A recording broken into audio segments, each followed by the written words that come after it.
Hello there and good afternoon to all of you out there. Hope that you're having a good day, whatever you're doing. Liverpool are playing tonight against Brighton and we're chilling on the couch today because I hurt my back at work. Yeah, pretty horrific. It's not nice, but there are no days off in my work. Otherwise you get sacked. So anyway, hope you guys are doing well.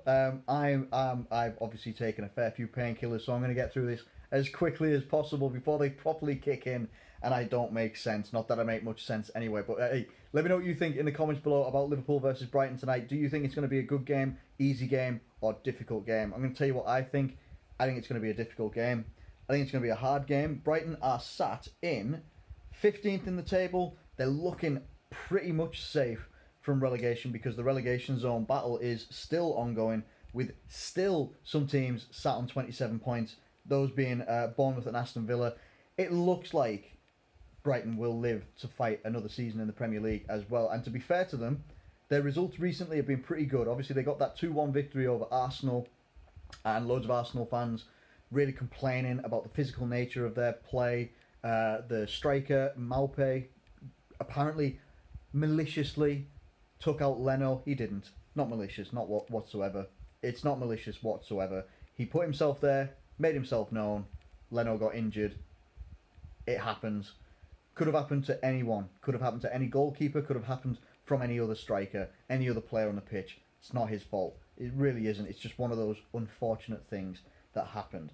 But they can play good football as well. And that is something that, Liverpool playing away, us playing away is never really a positive thing lately. Like, for quite a bit, even before the coronavirus, the COVID-19, all that sort of business, even before that, our away form, our away playing style just changes, and I don't know what it is with Liverpool. We never used to have to worry about playing at home or playing away. Now playing at home, different. Obviously, we played against Aston Villa, another tough game, but we came through it 2-0. Didn't necessarily, set the world alight or anything like that, but even so, like, we're going to come up against Brighton, who will fight for everything in this game. I think they will fight. And they have the players to fight as well. Like, they have players that I look at, like, I looked at Bissouma, I think his name is, the midfielder, who all the Arsenal fans were complaining about. Oh my God, why has he not got given a yellow, all this lot? Listen, it's similar sort of stuff that he was doing, that, like, Fernandinho's been doing for Man City for years. And Fernandinho never gets a yellow card. He either gets a straight red or he doesn't pick up a card. That's just how it is with Fernandinho, and it's really frustrating, really annoying, because you're looking at it and you're like, well, if one of our players does that type of foul, he gets a yellow card. Why doesn't he? Similar sort of thing with Bissouma. And I said to one of my friends who's an Arsenal fan who was complaining about it, I said, listen, if Bissouma was doing for you what he was doing against you, but he was playing for Arsenal, you'd love it. Hard tackling midfielder, pacey, very physical, gets himself involved, doesn't mind doing the dirty work, and putting himself on other players, you'd love it. You'd absolutely love it. The fact that you used to have, like, Petit and Vieira would do all that sort of stuff, you guys should really actually appreciate and see, if he was in your midfield, you'd love it. You're only complaining because it was against you. That's the nature of football. That's how it is. And he is one of the players that I look at as one of their key players coming up against us. And I feel that we will have to use the likes of Henderson, Fabinho, to combat what Bissouma does. Now, I'm not saying he's the only one that's going to be in there, but he's the one that I look at that's going to get physical with our players. It's going to make it difficult for the forward players to get on the ball and to receive the ball from other people, whether it's a Naby Keita, a Jordan Henderson, a Curtis Jones, whoever's going to play for Liverpool in that game. It's going to be a tough game. I don't think it's going to be a breeze at all. And I remember when we played Brighton earlier this season, it was the fixture where Alisson had came out the box and got sent off, and then Adrian let the free kick in somehow. Yeah, it was a strange game, really, really strange game. We came out 2-1 victors in the end, but it was literally like a squeaky bum time for the entire time that Alisson when Alisson got sent off to the rest of the game. It was just it wasn't easy viewing at all, and we didn't make light work of it, and I don't think it's going to be light work this time. Just because we've come up against them beforehand and had a difficult time doesn't make it mean it. We've learned, doesn't mean it's going to be an easy time this time. So I think it's going to be difficult.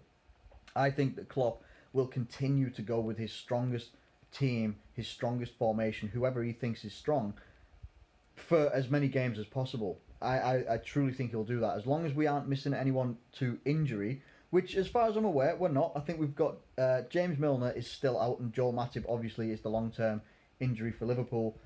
Shane Duffy and Jose Izquierdo is missing for Brighton, but otherwise they will have a full, their regular team. Now, I don't know every single player in that team, but I do know, obviously, the likes of, I think, Lewis Dunk, who I think is a very underrated centre-back and could easily go into one of the top 6 teams as well, either as a backup or as a starting defender. I think there's a couple of teams that could really use the services of a Lewis Dunk. I also think Bissouma, as I say, in the midfield, I should say, will cause problems.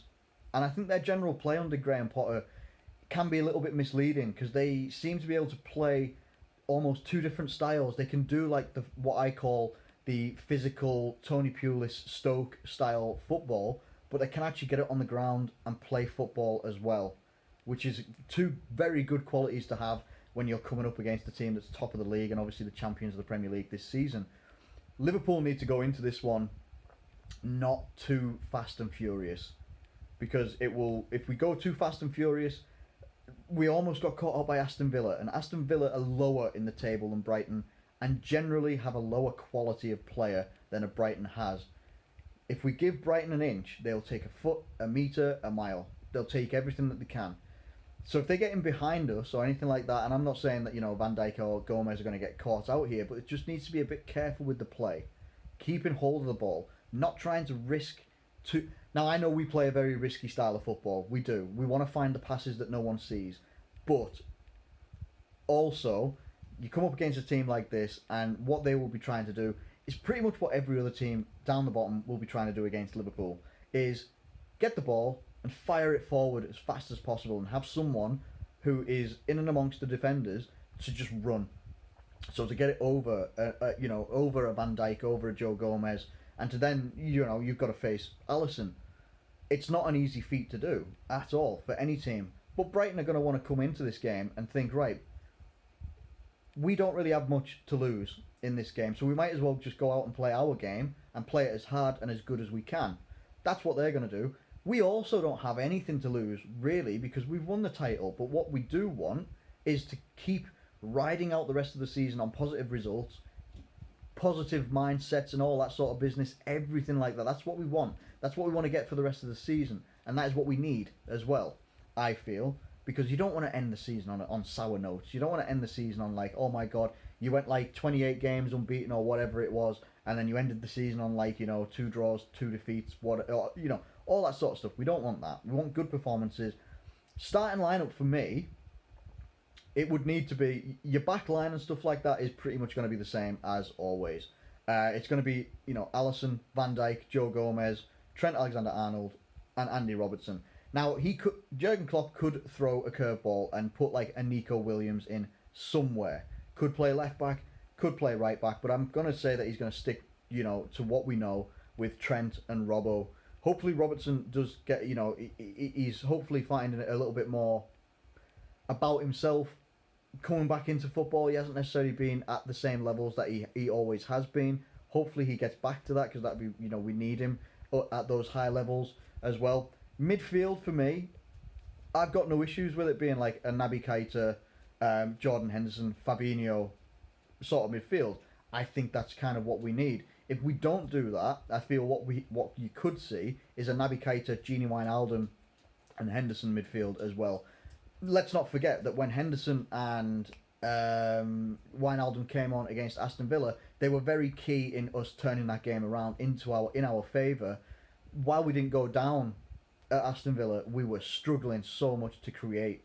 Those two came in, gave us energy, gave us work rate, gave us grit and determination to move forward, get the ball and move it forward as well. Having those two starting could be a really good thing, or you could also see a Fabinho, Gini and Hendo midfield as well. I'm a fan of any of those options. Let me know what you think in the comments below. And then up front, I think he'll just go back to type, which will be Sadio Mane, Bobby Firmino and Mohamed Salah. I don't think Origi's done enough to warrant starting over Firmino and the impact that Firmino had on the team when he came on against Aston Villa. It just proves that even when I doubt Bobby Firmino, he can come up and do wondrous things. He didn't get an assist, he didn't get a goal, but his overall play really helped Liverpool get the victory.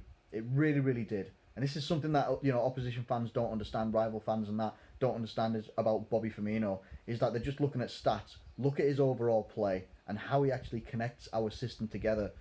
We need to go over that at some point when the season's over. And I think I went through it last season as well, at the end of the season, about how it's a good thing and also how it's a worry, because he's very difficult to replace or have a like for like on the bench as well, to keep him fresh and to have someone else come in and do that sort of role. It's very difficult, and Origi can't do that. Origi does wonderful things, scores great goals and important goals at important times for Liverpool, but it's just not happening for him right now.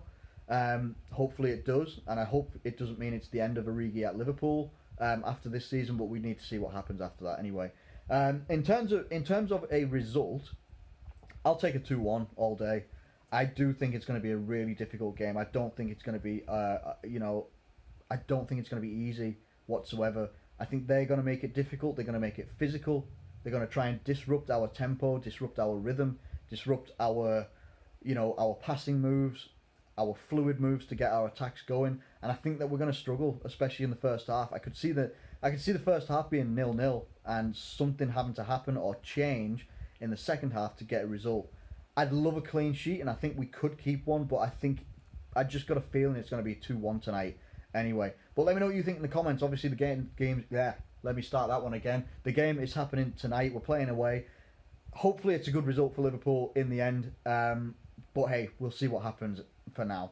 Thank you ever so much for watching this video. If you have enjoyed it, please do like it and subscribe. If you're new around here, get your thoughts in the comments below as well ahead of tonight, and I will do a review when I come back from work tomorrow afternoon anyway. Thanks so much for watching, and I'll catch you later.